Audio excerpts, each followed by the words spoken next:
just barely kind of scratching your way into IB and then the transition to the buy side to real estate private equity. Throughout all of that, even though it's only about 4 or 5 years out of school, looking back at all that so far, what would you say is kind of been key, or is it just kind of just as things come, you just try your best? Like LinkedIn, what's been the most useful tool and what's been the most useful kind of hack looking back?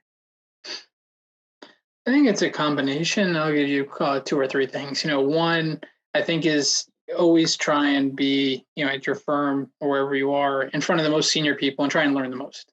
So whether that's learning the technical skills so that you can pick up any model and do anything with it, that's important, but also learning the soft skills, which are in finance probably even more important.